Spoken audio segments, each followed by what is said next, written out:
Welcome to the Humankindness at Work podcast, where you'll hear inspiring stories of people just like you, making a difference in their corner of the world.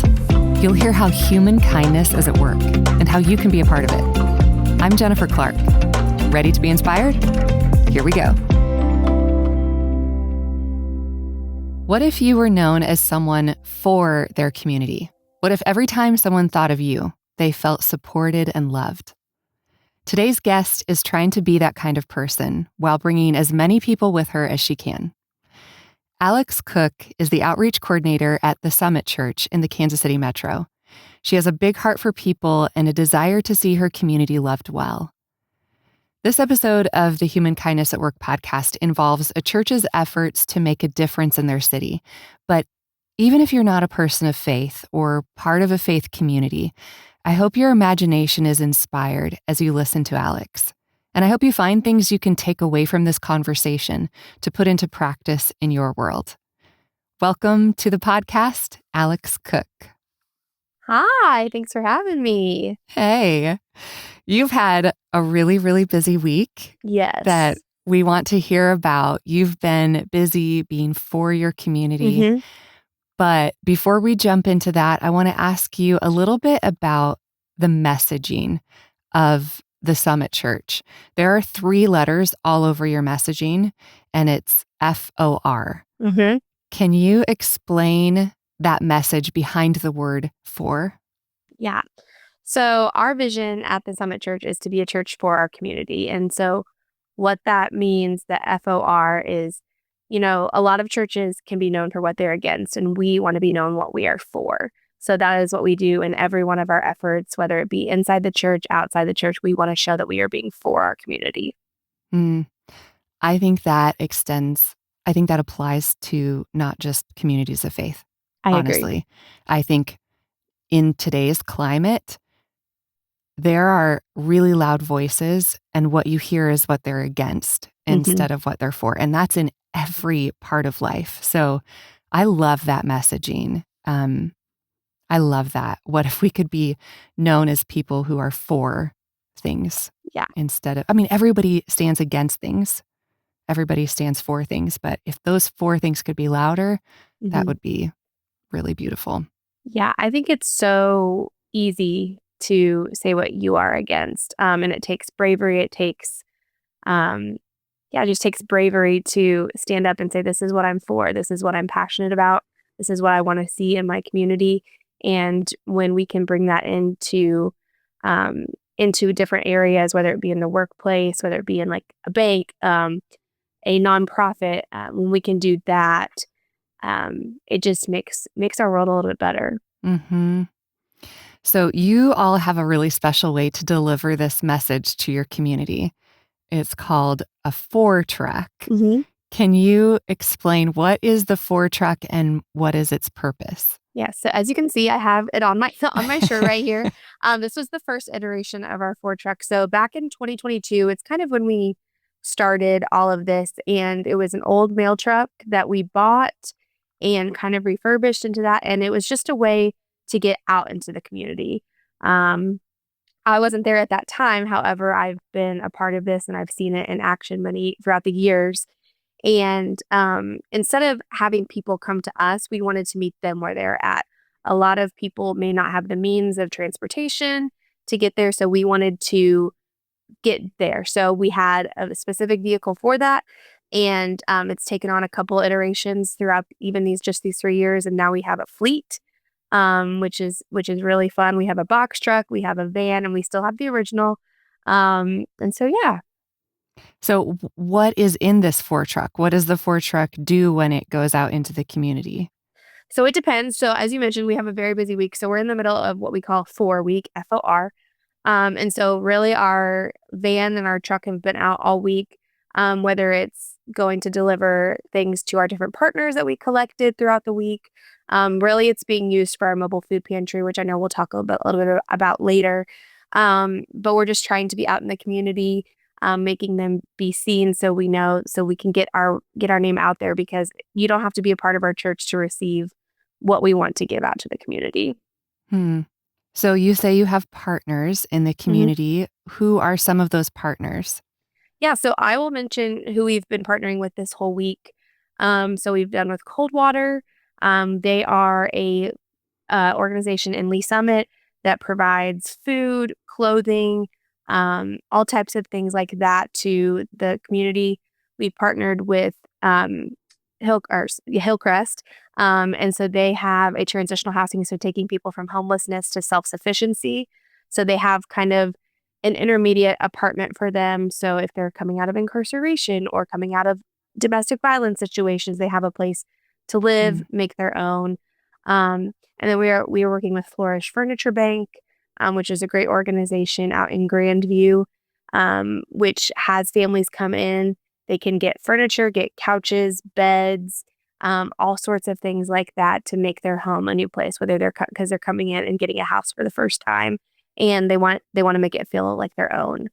And we're also working with a organization called Varsity Skate, which is a local nonprofit that does called Skate Church, and they do skate camps where they're meeting kids where they're at skate parks and presenting the gospel to them while having a lot of fun. So we got to do that, and then just this morning, we were working with Lee Summit Elementary, which is a local elementary school that is in the heart of downtown, and we provided breakfast for their teachers, Hmm. So doing lots of good doing in lots of good. lots of different areas. Mm-hmm. So I bet that you have lots of stories out of all of this, not Mm-hmm. just this week, but being out in the community, communicating to people that you're for them, for their flourishing. What is, and you don't have to pick the very best, but what is one of your most memorable experiences with the Four Truck? I think one of my favorite came from one of our mobile food pantries. We had a family, and he was watching, I think, five or six of his grandkids were living with him.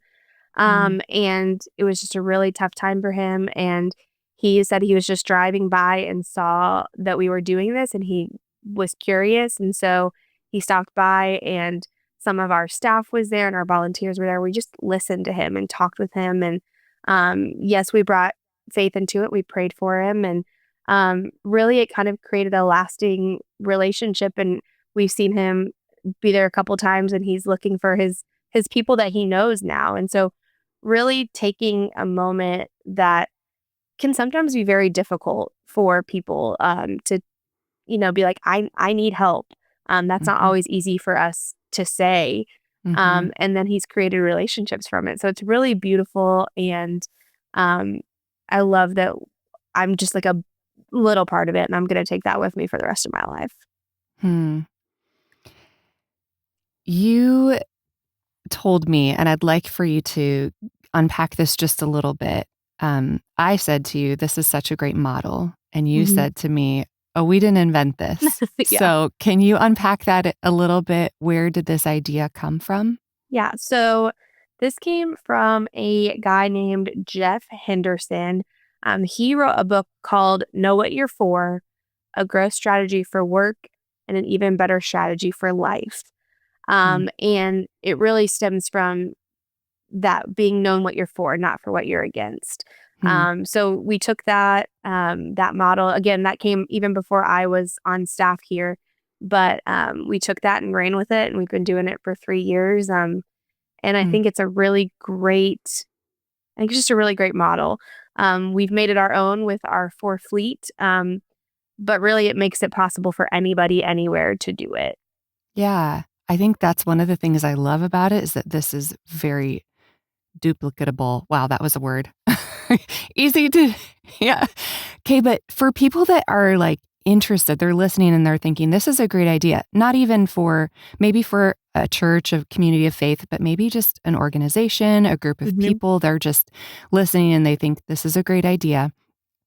Can you give us a little bit of just the nuts and bolts of how does this work? Like, how often do you go out as a four Mhm. truck fleet? Um, how do you establish partnerships? Can you give us a little bit of the nuts and bolts? Yeah, so I think to start it from a general area. I think if you are wanting to do this as an individual, as a company, I think it's good just to look right around your area. Where do you see needs? Where are you hearing people? If you have clients, where are you hearing from them? Where are those needs? Because there's always a need out in the world for something. So just listening for that, doing a little bit of research, that can just get you started. For us, so we try to do something almost every month. We try to do it. We want to be more consistent with that and do something every week. That's our big goal. Mm. To have our truck out there all the time. Um, and really, it started with our partners.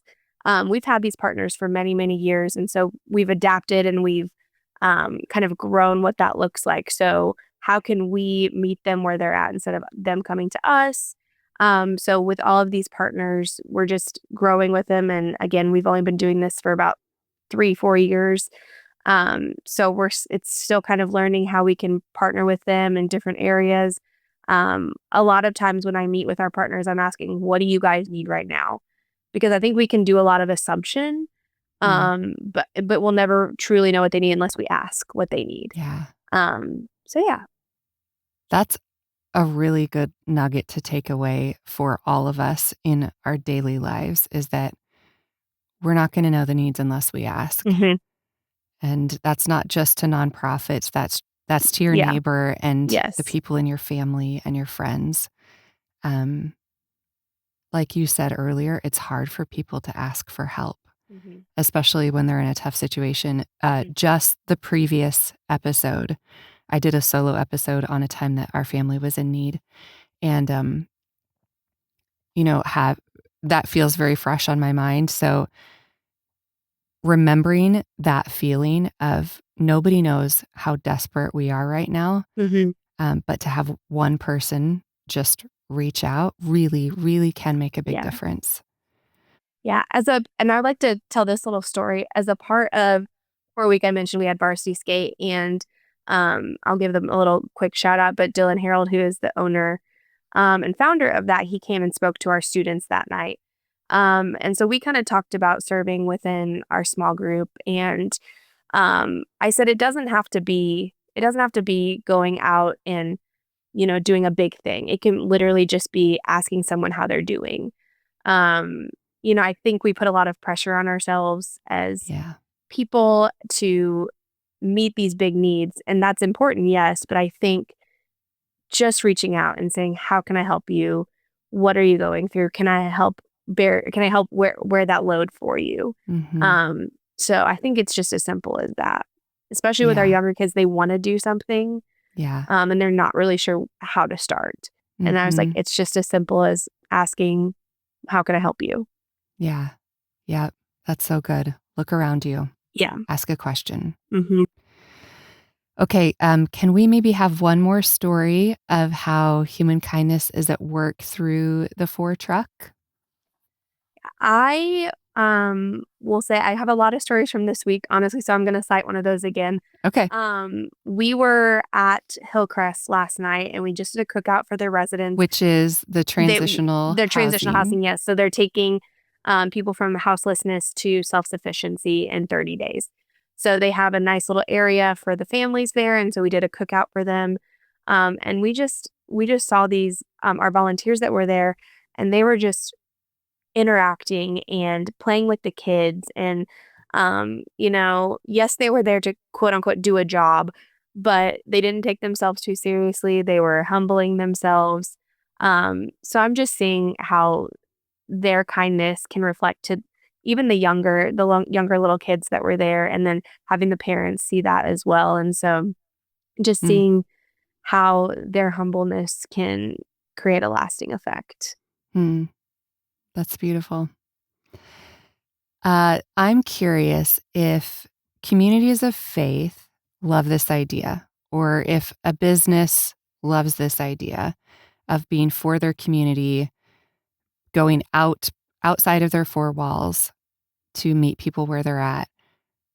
Can you give us what is step one for really doing some sort of organization, Mm, strategic movement toward a four fleet or something yeah. like that? I would say step one would be to just find one organization, one person, whatever that looks like, and wherever you're looking. Um, don't reinvent the wheel. I mean, we didn't Yeah. reinvent the wheel. Yeah. Um, so what are these people already doing and how can we help? Um, Mm. there's organizations all throughout just this area in the Kansas City metro that are doing great things. And what they need most is a lot of support. So we don't need to make a grand something. It can just be as simple as asking the question, how can we help you? We want to be of assistance. We want to pull our resources, and use those resources to help you. What are you already doing? I think Mm-hmm. that's the easiest way just to get started and Yeah. then see where it goes from there. I mean, we didn't foresee that we would have a fourth fleet when we started this 3 years ago. Um, and so we've been so grateful and blessed for the people that we've partnered with and people that have donated. And so it's just been a great way to see how it's grown in just this small amount of time. Mm-hmm. I like that, what you're saying about don't reinvent the wheel, because I Hmm. think that's one place that people get stuck when they want to make a Hmm. difference. They automatically think, I got to start a nonprofit or Yeah. do some sort of grand gesture. Um, we all have a limited amount of time, energy, resources. And so why not find someone who's already doing something that you're passionate about and ask that question, how can I jump in to help? How Yeah. can I pool my resources, my time, my talents to just make what they're doing already better? Yeah. I think that's really Yeah. good. Yeah. And I think it goes back to the uniqueness of people that we all have something unique to bring. So, yes, we're Mm, hearing how they've done this, but what I'm going to bring is something completely different than what they already have. And so yeah. we just have to be open to not making it better. I mean, it will make it better, but like, how can we add our own little flavor to it? Mm, yeah. Be participants. It makes a Yes. difference in us too. Yeah. Okay, Alex. So for listeners who maybe want to join your efforts, Hmm. maybe they're part of the Summit Church or not, but they say, that sounds like a great idea. I want to be for the Kansas City Metro in this specific way. How can they help support you? Yes, I have two ways that you can do that. So you can go to our website. We have a 4Truck website. So it's the summit.church/4Truck. You can kind of see the efforts that we're doing there. If you know somebody that may need some assistance, you can submit a request there and they'll hear directly from me. I'll reach out to them and talk with them. But also on our website is our events page, and it kind of shows everything that we're doing. So that's the summit.church/events. We have a great opportunity coming up in about 2 weeks. It's called the Big Give. It's our major fundraising opportunity for people to come in and just help us fund our efforts that we're doing for our community. So that is how we were able to get these new vehicles, was through that. And so there's a lot of opportunity we're doing in the missions field and the outreach field that they can be a part of at the Big Give. So that's on September 19th. You can find out more information on our website on that events page. That's awesome. And all the money at the Big Give goes toward these efforts. Is that Yes. correct? Okay. Yes. Yeah. It's That's a fun awesome. night. It's a silent auction. There's a live auction. We have a great auctioneer. She's great. And it's a lot of fun. That's awesome. Oh, thanks for sharing with us, Yeah. Alex. I know that being in charge of something like this takes a lot of effort. It's probably consuming and Hmm. exhausting at times, but I want to say thank you, because Thank you. people like you who are doing the hard work of organizing and leading allow the rest of us to easily join in and make a difference. So thank you for that. Thanks. I appreciate the Yeah. kind words. And if you're in the Kansas City Metro, keep an eye out for the 4-truck fleet bringing hope and help. Thanks again for being here, Alex. Thank you. Thanks for having me. Take care. Thanks for listening to Human Kindness at Work. If you enjoyed this podcast, I'd love to hear your story, whether it's an act of kindness you've received or one you've been a part of giving. Just visit humankindnessatwork.com and click on Share a Story. You never know, your story could inspire others to be a part of human kindness at work in their world. See you next time.